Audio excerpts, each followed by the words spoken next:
You get in your car. If I ever see you in Hell's Kitchen again... No! You do not want to test me. You think this is still about you? I gave up his name. You don't do that, not to him. He'll find me and make an example. And then he'll find everyone I've ever cared about. So that no one ever does what I just did.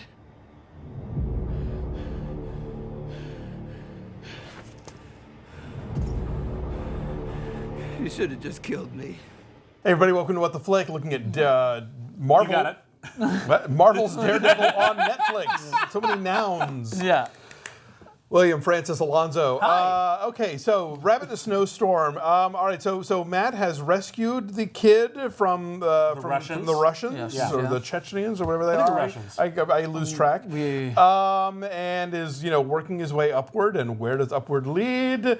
Do not mention his name. Yeah. Oh, maybe it's the owl. Like no, it's the freaking It's king. Wilson Fisk. Yeah, it's Wilson Fisk. Tell you what, if you kind of watch the episodes one after the other, which I happen to do, they have a great job of reinstating you right into the episodes from the start. This fight scene in the bowling alley, for me, was another one that rivaled it. And this is why I waited. In this first review, I talked about how Netflix did not abuse their power to show you blood, guts, and gore at the start, but now you're kind of weighed into it, and next minute you've got bones snapping out of the arm. So And it's bludgeoning with a bowling ball. And it makes almost the Fish Mooney eye gouging thing just seem comedic and laughable. Because you see this, exactly. You're just like, oh, awesome, well done. Yeah. And it's Bless funny their to think that hearts. this is happening in the same world as like Age of Ultron. Yes. You know? Well, Right now there's a super robot fighting and a guy in an Iron Man suit, but also someone's getting bludgeoned to death with a I bowling meant to ball. bring this up in episode 2. That's when they start bringing up the idea of, what is it, the event? Oh yeah. So is that the end of the Avengers? The Is end that of what the they're talking Avengers about? is like a 9/11 type event, Okay. which it would be Right. in the Marvel. So the thwarted Cinematic alien Universe. invasion of the Avengers now means that you can get an apartment in Hell's Kitchen super cheap. Yeah. Well, yeah, I mean, think about it. There was a lot of destruction in New York Sure. City, and I mean, it's actually one of the things, back in when Daredevil kind of got started, and when they were really creating the comic book of Daredevil, Hell's Kitchen wasn't necessarily the best neighborhood in New York, and then it got a lot better actually. Like, yeah. I've been to Hell's Kitchen; it's really nice. Yeah, no, it's very unaffordable right now. But one of the things is Hell's Kitchen is obviously just by the name, but it's such an intrinsic part of Daredevil that actually saying that Hell's Kitchen had some really horrible stuff happen to it during the alien invasion at the end of the Avengers gives them an opportunity to make Hell's Kitchen of today a bit more like Hell's Kitchen of the comics. You're and right. it also you're right. shows that, look, and honestly, look, the first episode was about a construction scandal. This is what's giving people like Wilson Fisk and Leland Owlsley and all these other guys an opportunity to move in. Sure. Yeah. So And- that and, works. And for graft to run rampant because Exactly. there's all these city contracts. Yeah. It's a clever way of taking something that only happened in the movies, but making it feel rather natural, and Yeah. you only really have to comment on it once or twice. And also, I think in taking something cosmic and making it more quotidian, so it's like Daredevil's not going to face off with Loki or Thanos, but he's in Hell's Kitchen, and you're right. And what happened with Loki mattered. Yeah. That's why the Marvel property that I'm dying for somebody to make a good TV or movie out of is Damage Control. Damage Control would be great. Damage Control as a workplace sitcom, I think would be hilarious. Damage Control, for those who don't know, because not everyone knows Damage Control is the company that cleans up after every superhero battle. Yeah. And they clean up super fast. So like the Avengers have just so knocked great. down all the buildings in Midtown. Damage Control comes in and puts them back up. It's so funny. Yeah, it's a great comic. So, yeah. I mean, when you talked about Matt before, you mentioned it in the previous review, how he's starting to face the repercussions of his actions more so. And in the previous episode, we see him go to torturous methods and throw a guy off a building. This episode, we see one of the guys who we're kind of conflicted on whether he's trying to protect him, whether he's trying to get him out of jail so that he can question him. The guy ends up killing himself. So he's facing Really horribly. really horribly. He's facing Holy major crap. A lot of repercussions for people his have actions. sheets in jail in this Yes, show, exactly. which I find a little iffy. No one has sheets, really, in jail? Yeah, Not because much? you hang yourself with And them. That's why shoelaces, you you don't usually get linens. You trying to tell us something? You've been in jail before? Do you know They sort of take your materials? shoelaces and your belt so you don't hang yourself. It's a thing. How do my pants stay up? I'm not going to answer that. Jail, it's jail. They come I'm down. not going to answer It's that jail. question. What was I thinking? You walked into You that set one. yourself up. But, you know, here's the thing: we've had tastes of the Kingpin so far. We've heard his voice. Sure. Obviously, he's been referred to. We do not speak his name. Yeah. They're building him up, but they're not keeping him from us for too long. We see him at the beginning, at the end of this episode. Yes. Yes. And really, just in a tiny moment, just buying a painting. It's very effective, but. That is such a great. It's the old third man effect. You talk about him long enough that anytime he shows up, it's going to be a big deal. Totally. The idea of like, oh God, you made me say his name. You coward.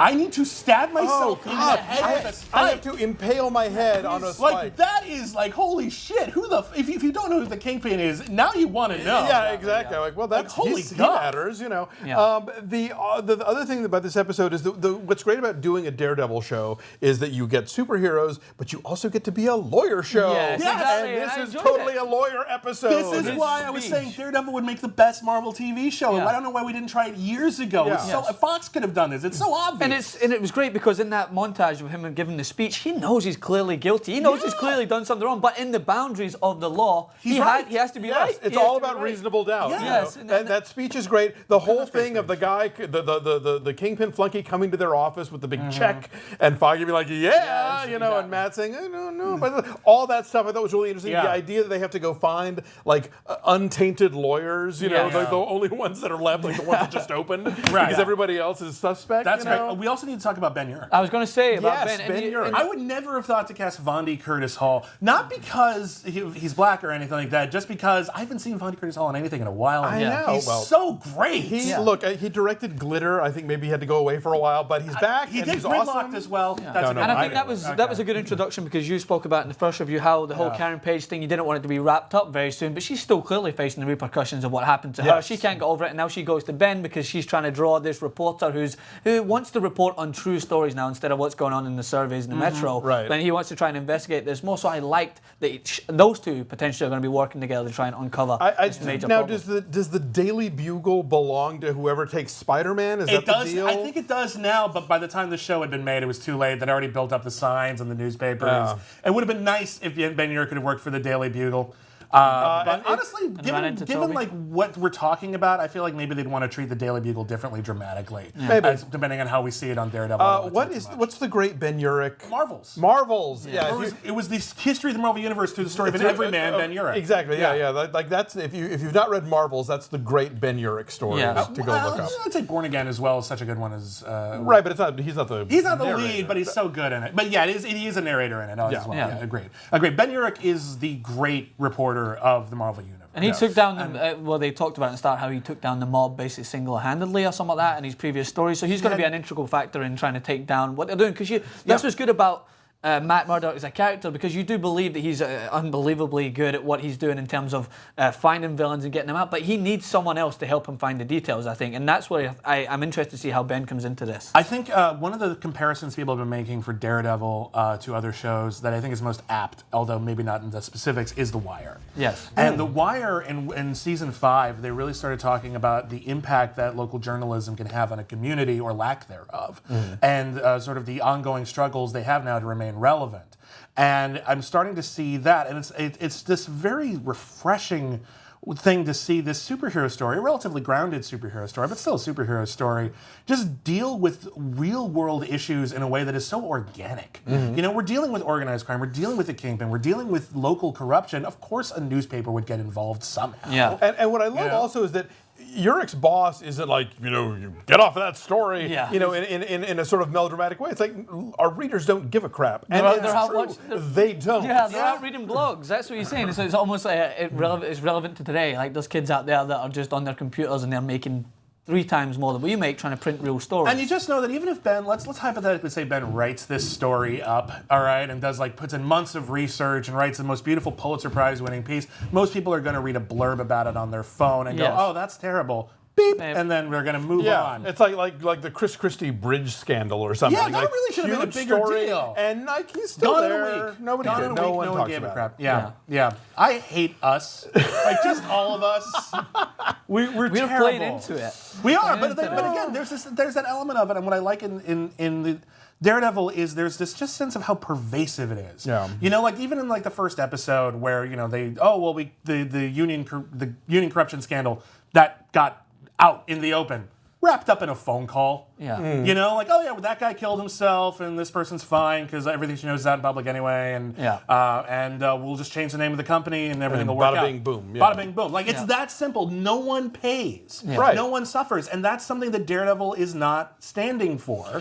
He's pushing for it, and whether or not he succeeds is a matter of debate. And it's like, when I see a movie where where it's about Wall Street corruption and the housing bubble and all the sort of financial forces that have conspired to destroy our economy, and then at the end somebody goes to jail, I think, no, they don't. in what universe? Well, just like we just saw, what was it? Like The Gunman is a movie came out about a month ago, and one of the big things with that is, they're going to find out all this information about our big corruption scandal. You're not going to jail for it. No, no one ever goes to jail. You might get fired, but you still leave with $1 billion severance package, and then just go to the top of another company because you've got experience. Exactly. I'm more by that you're going to get your ass handed to you by a superhero than that you actually are going to do jail time. Which is why I'm so satisfied with at least how Daredevil is tackling this. They're tackling, essentially, in some respects, white-collar crime. Yeah. I mean, it affects all levels of crime. You follow the money, and it goes way up to the top. Right. But, it affects everyone. But, here's a guy who's not just anyone knows, that anyone can see, okay, killer robot, we'll beat up the killer robot. That's great.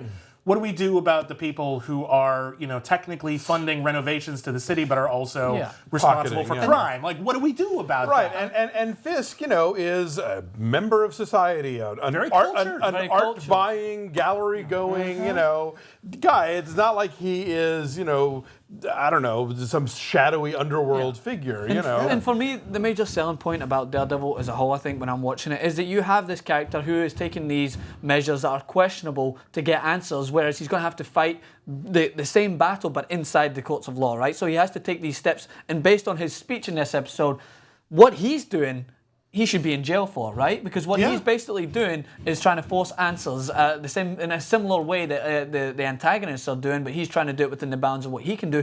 I love that, because then he has to face the conflict of what he needs to do to get answers out of them, and then take those answers and try and figure out ways to do it legally. And he's Catholic, and really Catholic, not just superficially Catholic, so the guilt really gets to him. Yeah. Like, it matters to him. Like, we've already returned to it. Irish Catholic. He's an Irish Catholic. And we should also point out, and don't tell me if there's more of this, but this is the episode where in the flashbacks, Battling Jack Murdoch dies. Where he basically doesn't take the dive, bets on himself, gets the money out of there, and then he's. Well, and it's such a beautiful moment because he actually gets to hear people cheer for him. And he knows his son is listening. Yes. Yeah. And it was placed at a very good point, because you see Karen as well, who's potentially going to be given a bribe to keep her mouth shut. So I tied those both together, because you have Battling Murdoch, who actually would rather not take the money but try and stand up because he thinks his son's going to be proud of her. And then Karen is asked, what have you got to lose? Because if you fight against this, you're going to lose something. Whereas if you take the bribe, you can go away. People will remain safe. Right. Yeah. The dead guy's wife is like, I'm done. I take him out of here. Here's what I will say about just the whole season as a whole.